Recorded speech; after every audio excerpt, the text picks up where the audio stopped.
ඕකේම ආදරය දිනාගත් යොවුන් ගායිකා යොහානි ද සිල්වාට ඩුබායිහිදී සුවිශේෂී කෙනෙක් සමග ගීතවත් වෙන්නට වාසනාව හිමි වී තිබෙනවා.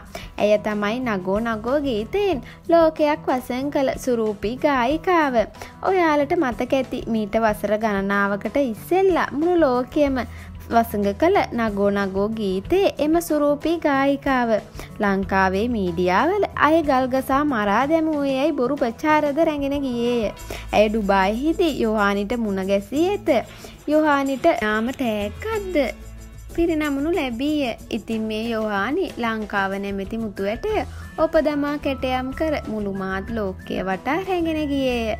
පුංචි යොහානිට නගෝ නගෝ ගීතයෙන් ලෝකය වසන් කළ සුරූපී ගායිකාවක් වූ ඇය සමග ගීතවත් වීමටද වාසනාව හිමි වී තිබිණේ.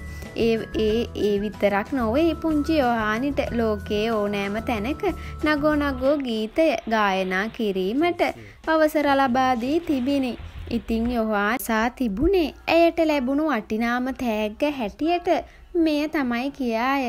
යොහානි ඔබ වාසනාවන්තයක්, රටට සම්පතක්. ඔබගේ ඉදිරි ගමන සාර්ථකත්වය දැකලා ලාංකික වන අපි හදවතින්ම සුබ පතනවා වගේම ලොකු සතුටක් හදවතට දැනෙනවා.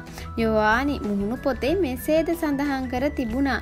මගේ සාර්ථකත්වයේ ඉස්සරහා බොහෝ පිරිසක් මට සුබ පතනවා වගේම අපේ රටේ සමහරක් මිනිස්සුන් ඉන්නවා තවමත් ගල් ගසන. ඒ අයට මට කියන්න තියෙන්නේ මම එයාලටත් මගේ හදවතින්ම ආදරේ කියාය. ඉතින් යාළුවනේ ඔයාලට හිතෙන්නේ කුමක්ද? ඔයාලට හිතෙන දේ කමෙන්ට් කරන්න. මගේ වීඩියෝ එක හොඳයි නම් ලයික් කරන්න, ෂෙයා කරන්න. මාව සබ්ස්ක්‍රයිබ් කරලා නැත්නම් සබ්ස්ක්‍රයිබ් කරන්න. ඔයාලට වෙන වීඩියෝ එකකින් හමු වන්නම්. තෙරුවන් සරණයි.